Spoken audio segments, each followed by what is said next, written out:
অনেকটা সময় পরে ভিতর থেকে বেরিয়ে আসেন ডাক্তাররা। ওনাদের বেরোতে দেখেই সিজান ভুঁইয়া আর নাবিল ভুঁইয়া এগিয়ে গেলেন। সিজান ভুঁইয়া উদ্বিগ্ন হয়ে জানতে চাইলেন, আমার ছেলে এখন কেমন আছে? ডাক্তার ম্লান মুখে হেসে জানায়, আপনারা যার জন্য এতটা সময় অপেক্ষা করছিলেন তার জ্ঞান ফিরেছে। আমরা এখন নিশ্চিত বলতে পারি রোগী স্ট্যাবল, তবে এখনও অনেকটা সতর্ক থাকা দরকার। আলিফ ভরাক্রান্ত হৃদয় নিয়ে জানতে চায়, ডক্টর, ওর মাথায় তো আঘাত ছিল, মানে ও ঠিক থাকবে তো? এটার আবার ভবিষ্যতে প্রভাব পড়বে না তো? আলিফের প্রশ্নে মৃদু হাসেন তিনি। মাথার আঘাত বড় ছিল, কিন্তু সৌভাগ্যক্রমে ভেতরে রক্তক্ষরণ হয়নি। যেহেতু কনকাকশন হয়েছে, সেই এখন পর্যবেক্ষণে আছে। আরও 4 থেকে 5-6 দিন আমরা কঠোর নজরদারিতে রাখব, তারপর অবস্থা বুঝে সিদ্ধান্ত নিব। তবে আপাতত আশঙ্কাজনক নয়। নাবিল ভুঁইয়া জানতে চান, স্যার, গুলিগুলো জায়গাগুলো? বুলেট দুটো তো দেহ ভেদ করে বেরিয়ে গিয়েছিল। একটা বাহুতে আর একটা বুকের উপরের অংশ লেগে গিয়েছিল। ভেতরের টিস্যুতে ক্ষত ছিল, সেখানে আমরা ক্লিন করেছি, সেলাই দেওয়া হয়েছে, কিন্তু শরীর এখন দুর্বল। সাধারণ অবস্থায় ধীরে ধীরে ফিরবে। গালিব সব শুনে স্বস্তির নিঃশ্বাস ফেলে। চোখ নামিয়ে ফিসফিস করে বলে, এতটা যদিও নিজে সয়ে নিতে পারে, তবে এখন থেকে আমার আর 1 সেকেন্ডও ওর পাশে থেকে নড়ছি না। সবাই মিলে সুস্থ করে তুলব। ডক্টর গালিবের সম্পূর্ণ কথাই শুনতে পান। তিনি মৃদু হেসে বলেন, ভালোবাসাই তো ওর সবচেয়ে বড় ঔষধ এখন। তবে শব্দ, আলো, উত্তেজনা সবই সীমিত রাখতে হবে। বেশি ভিজিটর নয়। ওর শান্তি আর সুস্থতার চাবিকাঠি, বুঝলেন ইয়াং ম্যান? গালিব মুচকি হেসে মাথা দুলায়। সকলের চোখে মুখে এখন নিস্তব্ধতা আর চাপা খুশির রেখা। সকলের চোখে মুখে একরাশ কৃতজ্ঞতা। সকাল 11:30টার দিকে সাগরকে কেবিনে শিফট করা হয়েছে। আসলে তার উপর দিয়ে এত ঝড় গেল, 3 দিন আনকনসাস ছিল, তবুও ওকে দেখে বোঝার সাধ্য নেই ছেলেটা এত কিছু সহ্য করেছে। কেমন শক্ত শক্ত মুখশ্রীতে বসে আছে। লিপি বেগম সেই যে ফ্যাসফ্যাস করে কাঁদছে, থামার কোনো নামই নেই। কখনো কাঁদছে তো কখনো ছেলের সারা মুখশ্রী আদরে ভরিয়ে দিচ্ছে। সিজান ভুঁইয়া পাশের চেয়ারেই বসা, এক হাত দিয়ে সাগরের হাতটা আঁকড়ে ধরে বসে আছেন তিনি। সাগর এবার বিরক্ত হয়েই বলে, আহ মা, আর কত কাঁদবে বলো তো? দেখো আমি মরে যাইনি তো, এখনো বেঁচে আছি, আর ফিট অ্যান্ড ফাইন একদম। লিপি বেগম ছেলের মুখে হাত দিয়ে ফুপিয়ে কেঁদে উঠলেন। ও বাপ, এমন কথা বলিস না। আমার কলিজার টুকরা তুই, তোর কিছু হয়ে গেলে আমার কি হবে? তাহলে কান্না থামাও বাবা, বলো তো চুপ থাকতে। সিজান ভুঁইয়া স্ত্রীকে ধমক দিতে গিয়েও পারলেন না। পারলে নিজেও তো স্ত্রীর মতো এভাবে কেঁদে মনটা হালকা করতে চাইতেন, কিন্তু পারছেন না। একে একে সবাই সাগরের সাথে দেখা করলো। রাফিদ এসে ভাইকে জড়িয়ে ধরে কাঁদলো কতক্ষণ, মাফও চেয়ে নিল। যদিও এত বেশি সময় দেওয়া হয়নি, খুব কম সময়েই ওনারা সাগরকে দেখতে পেরেছেন। সাগর বেডে হেলান দিয়ে শুয়ে আছে, চোখ দুটি বুজে রাখা। জ্ঞান ফিরেছে 19 থেকে 20 ঘন্টা হবে। তবে যাকে দেখার জন্য মন মস্তিষ্ক 2 চোখ রীতিমতো আন্দোলন করছে, তাকেই তো দেখতে পেল না সে। একটাবার ওই সুশ্রী মুখখানা দেখলে হয়তো সে ভালো হয়ে যেত, এমনটাই তার ধারণা। তার কেন জানি মনে হচ্ছে একবার উষাকে দেখলেই সে সুস্থ হয়ে যাবে। সারা শরীরের অসহ্য যন্ত্রণা হচ্ছে, ব্যথা কমছেই না। তবে সেই ব্যথা সাগরকে কাবু করতে পারছে না। আসল ব্যথা তো মনে, হৃদয়ে যে রক্তক্ষরণ হচ্ছে, অদ্ভুত যে যন্ত্রণা হচ্ছে, তার ওষুধ তো একটাই। রাতও গভীর হয়েছে। মাকে খুব কষ্টে বাড়ি পাঠিয়েছে সে জানে বাবা, চাচু, আরাফ, রাফিদ, নেহাল, গালিব, উষা সকলেই হসপিটালে আছে। কথা অনুযায়ী উষার এই কেবিনেই থাকার কথা। এত রাত হচ্ছে, মেয়েটা কেন আসছে না? রাগ যেন তত্তর করেই বাড়তে লাগলো ওর। ওষুধের প্রভাবে ঘুমও আসছে প্রচুর। এক প্রকার টেনে হিস্টেই চোখ দুটো খুলে রেখেছে সে। গালিব, নেহাল, আরাফ, রাফিদ সবাই উষাকে সারাদিন বুঝিয়েছে উষার কোনো দোষ নেই এসবে। দোষ সাগরেরই, সেই তো শুধু দূরে দূরে রেখেছে। এতে উষার কি দোষ? সে কেন শুধু শুধু নিজেকে দোষারোপ করছে? উষা এসব ভাবছে না। সে ভাবছে গাড়িতে সে কিভাবে সাগর ভাইয়ের মুখের উপর বলেছিল, আপনি মরে গেলেই বা কি, আল্লাহ না করুক যদি খারাপ কিছু হয়ে যেত, উষা বাঁচবে কেমন করে? সাগর ভাইকে পাওয়ার তীব্র আকাঙ্ক্ষা নিয়েই তো বেঁচে আছে সে। সেই সাগরের মতো গভীর সে চোখ জোড়ায় কিভাবে নিজের দৃষ্টি মিলাবে সে? আদৌ কি পারবে? সাগর ভাইকে একাও রাখা যাবে না। অনেক বোঝানোর পরে গালিব উষাকে সাগরের কেবিনে দিয়ে গেল। দরজা খোলার শব্দ পেয়েও সাগর চোখ খুলল না, মটকা মেরে পড়ে রইল। সে জানে এখন কে এসেছে। প্রিয়তমা স্ত্রীর আর্তনাদ শুনতে চায় সে। উষা সাগরের কাছে এসে বসলো পাশেই। একদম সাগরের উরুর জায়গাটুকু উষার কোমর ছুঁয়ে আছে। সাগরের হাঁসফাঁস লাগছে, বড়ই তৃষ্ণার্থ লাগছে। কতদিন ওই মুখটায় দর্শন হয় না। ইচ্ছে করছে চোখ খুলে তাকাতে, কান্নারত উষাকে দেখতে। সাগরের ডান হাতটি উষার নিজের হাতের আদলে নিয়েই সে কি কান্নায় মজল। যতবার তাকায় তার সাগর ভাইয়ের মুখের দিকে, ঠিক ততবারই বুকটা মোচড় দিয়ে উঠে, ঠোঁট ভেঙে কান্না আসে, চোখের জল অবাধ্য হয়ে যায়। আর উষাও তাদেরকে বাধ্য করতে চায় না। বেশ কিছুক্ষণ পেরিয়ে যাবার পরেও উষার যখন কান্না থামছে না, এক প্রকার বিরক্ত হয়েই চোখ খুলল সাগর। কপালে বিরক্তিকর ভাঁজ পড়েছে, কিন্তু সেটা সাদা ব্যান্ডেজের আড়াল হয়ে আছে। সে রাজভারী স্বরে বলল, princess Diana, princess of Wales, আপনার দেখা মিলল তাহলে? তুই তো খুশি হতে পারলি না রে? হঠাৎ করে সাগরের অমন রাজভারী স্বরে উষা ভয় পেয়ে গেল। তার চেয়ে বেশি অবাক হলো এমন নামে ডাকায়। কোথায় ভেবেছিল সাগর ভাইয়ের সমুদ্রের ন্যায় সেই গভীর স্বরে বলা সুইটবি বলে সম্বোধন শুনবে। আর কি বলে ডাকলো তাকে? হ্যাঁ, সে তো এও ভেবেছিল যে ওষুধ খেয়ে ঘুমে কাদা হয়ে আছে তার সাগর ভাই, কিন্তু কাহিনীতেও ভিন্ন দেখছে। আবার কি বলল? উষা খুশি হয়নি? কেন খুশি হবে? খুশি হওয়ার মতো কি কিছু হয়েছে?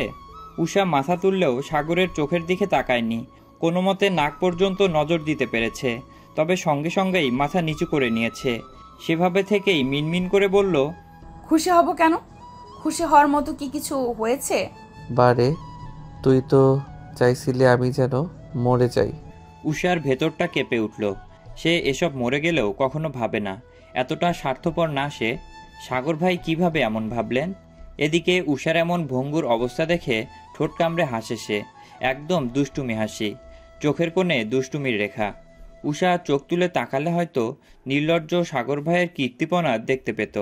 একদম আচমকাই উষা হাউমাউ করে কেঁদে ওঠে, নিজেকে নিরাপদ স্থানে আশ্রয় দিতে মাথা গুজে সাগরের বুকে, অতি শর্তপণে খুব সাবধানে, যেন ব্যথা না পায়।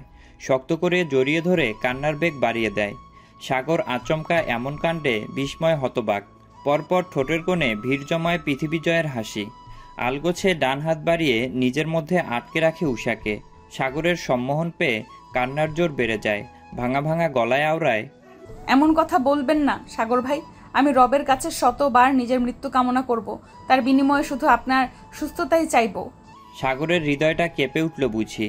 এত শক্ত কথা, এ কথার গভীরতা বোঝার ক্ষমতা সাগরের আছে। শুধু একটা বাক্যই কেমন সাগরের ভেতরটা নড়বড়ে করে দিল।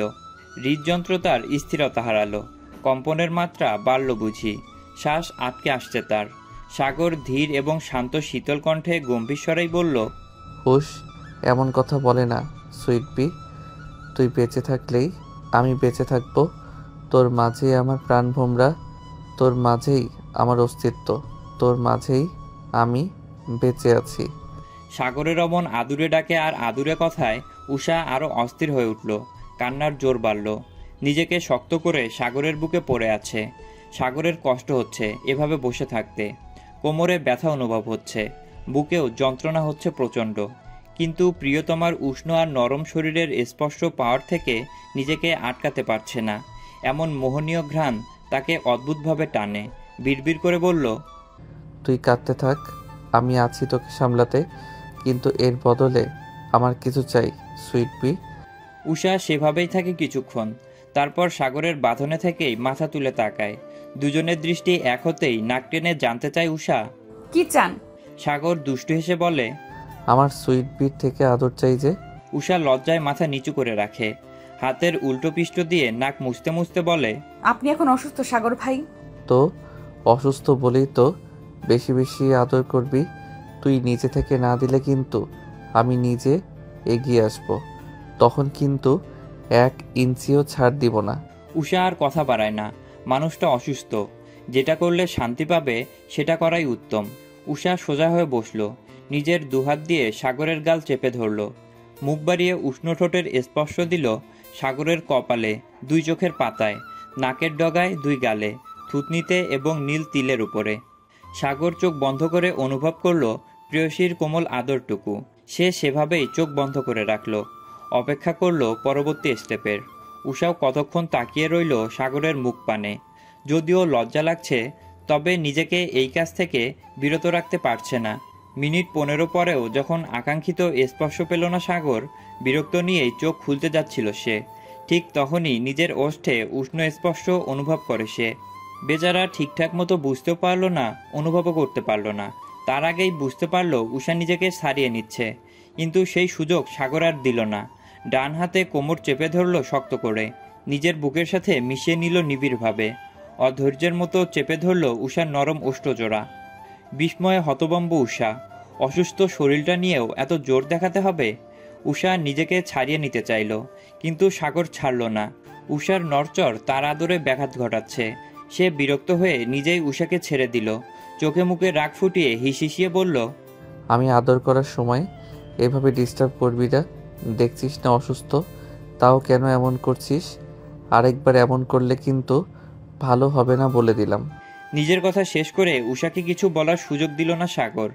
আবারও আঁকড়ে ধরল প্রেয়সীর অধৈর্যরা। হতভম্ব উষা বুঝলই না এইমাত্র তার সাথে কি হলো। ঠিকঠাক মতো শ্বাসটাও নিতে দিল না তাকে। অসুস্থ অবস্থায় মানুষ এতটা উন্মাদ কি করে হয়, সেটা সাগর ভাইকে না দেখলে হয়তো বুঝতে পেত না উষা।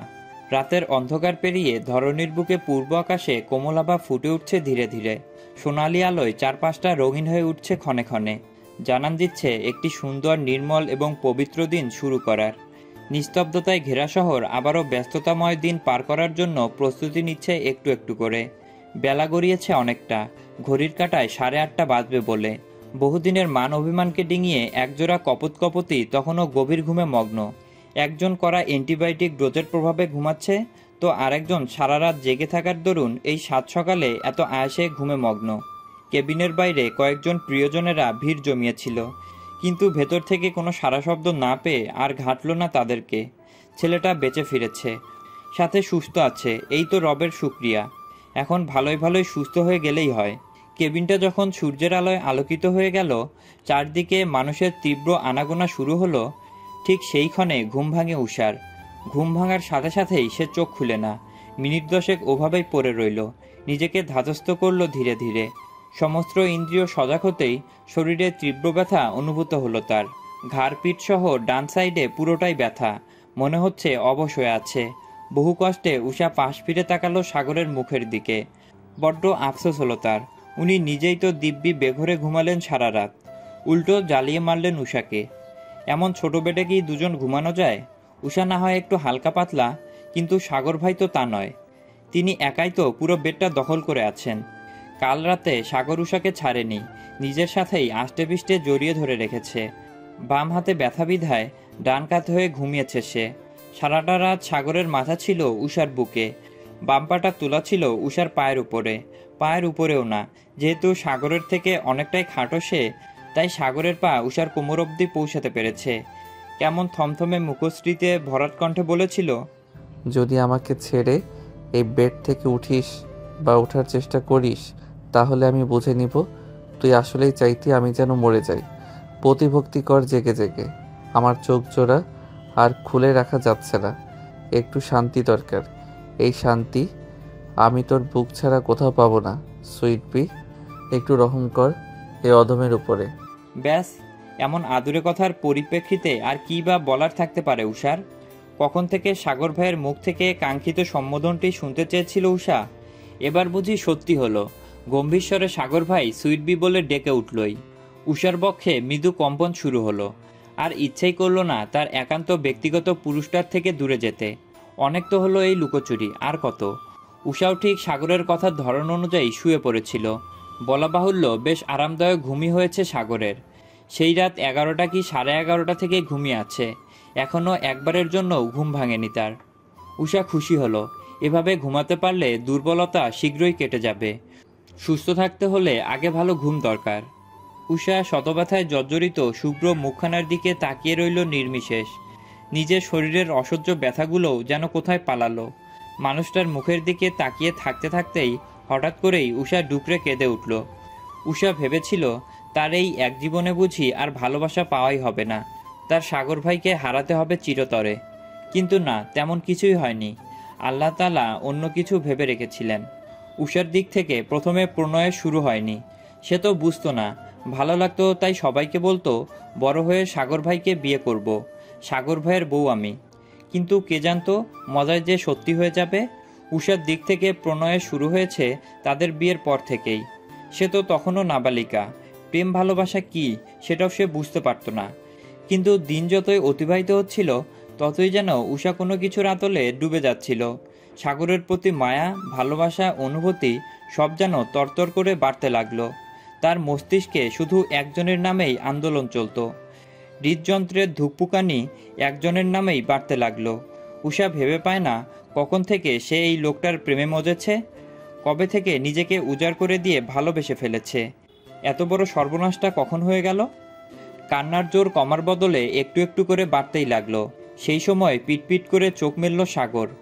উষাকে এভাবে কাটতে দেখে মস্তিষ্ক ফাঁকা হয়ে গেল তার। হতবম্বের মতো অবুঝ আর অপরাধী দৃষ্টিতে তাকিয়ে রইল সেদিকে। সাগরের হুঁশ ফিরল তখন, যখন উষা আলতো উষ্ণ স্পর্শ দিল সাগরের গালে। হুঁশ ফিরে পেতেই হুড়মুড় করে বসতে চাইল সে, কিন্তু শরীরে সেই জোরটা নেই। অগত্যা আবারও শুয়ে পড়ল নিজের জায়গায়। ব্যতিব্যস্ত হয়ে উষার গালে নিজের বাম হাত রাখল, অস্থির কণ্ঠে শুধালো, কি হয়েছে সুইট বি? এইভাবে কাঁদছো কেন? ব্যথা পেয়েছো? আমার জন্যে কোথাও আঘাত লেগেছে নাকি সারা রাত ঘুমাতে পারোনি বলে মাথা ব্যথা করছে? কোনটা? এমন আদুরে ভঙ্গিতে বলা কথা আর প্রিয় সম্বোধন কর্ণকুহরে পৌঁছাতেই উষার কান্নার বেগ আরও বাড়ল।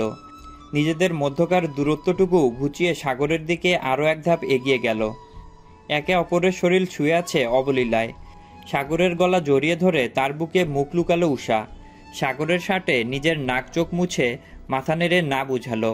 কান্নারত স্বরেই আস্তে আস্তে ফিসফিস করে বলল, আম সরি সাগর ভাই, আমি না বুঝে অনেক ভুল করে ফেলেছি, আপনাকে অনেক কষ্ট দিয়ে ফেলেছি, আমাকে ক্ষমা করে দিন প্লিজ, আমার ভুল হয়েছে। হঠাৎ উষার মুখে সরি শব্দ শুনে সাগরের কপালে ভাঁজ পড়ে। মন ভাবুক হয়, কি এমন হলো যে মেয়েটা সকাল সকাল এমন বলছে। সাগর উষার মাথায় হাত বুলিয়ে দেয়, কণ্ঠ খাদে নামিয়ে হাঙ্কি স্বরে বলে, হুশ, কি হয়েছে জান? হঠাৎ এসব বলছিস কেন? সরি তুই কেন বলবি? আমি সরি জান, তোকে অনেক কষ্ট দিয়েছি। আর কাঁদে না মনা, শান্ত হ প্লিজ। উষা সাগরের বুক থেকে মাথাও তুলে না, তাকায়ও না। এই প্রথমবার তার সাগর ভাই তাকে এমন আদুরে নামে ডাকলো। একসাথে এত সুখ মেয়েটা সইবে কেমন করে? উষা নিশ্চুপ হয়ে আছে। কান্নার তোপ অনেকটাই থেমে গেলেও থেকে থেকে শরীর কেঁপে উঠছে তার। সাগরও বুঝতে পারছে তা। দেখি বউ, মাথা তোল, তাকা আমার দিকে। উষার সাগর ভাইয়ের কি যেন হলো, আজকে যেন সব আদর উপচে উঠছে তার। সাগরের মুখে এমনভাবে বউডাক শোনার সাথে সাথেই অশ্রুসিক্ত নয়নে মাথা তুলল উষা। সাগর যদি এখন নাও বলতো তার দিকে তাকানোর কথা, উষা তাও তাকাতই। কিভাবে বউ ডাকলো তাকে? মন প্রাণ জুড়িয়ে গেল উষার। বক্ষের মৃদু কম্পন বেড়েই চলল। উষার দুই চোখের কোণে জল জমে আছে, নাক লাল হয়ে আছে। অনেকক্ষণ সাগরের বুকে মুখ চেপে রাখার দরুন পুরো মুখশ্রীটাই লাল হয়ে আছে। ঘুম থেকে উঠেই মরা কান্না করার জন্যে ঠোঁট দুইটা একেবারে শুকিয়ে কাঠ হয়ে আছে। মাথার চুলগুলো এলোমেলো, চোখে মুখে অবাকতার ছাপ, সাথে তৃপ্তির আভাস। সাগর একদৃষ্টিতে তাকিয়ে থাকতে থাকতেই নিজের খেই হারালো, বুকে মোচড় দিয়ে উঠল। হৃদযন্ত্র হয়তো কয়েক পলক থমকে রইল। সাগর নিঃসন্দেহে কি সৌভাগ্যবান না? নিজের স্ত্রীর কান্নার পরের এমন মোহনীয় রূপ তার দেখার সৌভাগ্য হয়েছে। সে তো পৃথিবীর সবচেয়ে সৌভাগ্যবান। সাগর জিভ দিয়ে নিজের শুষ্ক ঠোঁটজোড়া ভিজিয়ে নেয়। ট্রেনের গতিতে চলতে থাকা হৃদযন্ত্রের শব্দ বুঝি উষার কানেও পৌঁছালো। সাগরের মনে হচ্ছে এই বুঝি হৃৎপিণ্ডটাও বেরিয়ে আসবে। সাগরের মাথা ধরে গেছে। আর কোনো দিকে না তাকিয়ে নিজের ডান হাত উষার থুতনিতে চেপে ধরল। সঙ্গে সঙ্গে উষার শুষ্ক ঠোঁটজোড়া নিয়ে নিল নিজের দখলে। বড় আমোদে মেতে উঠল প্রেয়সীর ওষ্ঠভাজে। কি ঘটল তা বুঝতে উষার সময় লাগলো অনেক, তবে মুহূর্তটাকে নষ্ট করতে চাইল না। বিস্ময়ে বড় হয়ে যাওয়া নয়নযুগল বন্ধ করে নিল বড় আবেশে। এক হাত সাগরের ঘাড়ে রেখে চেপে ধরল, আর এক হাত সাগরের বুকে রাখা।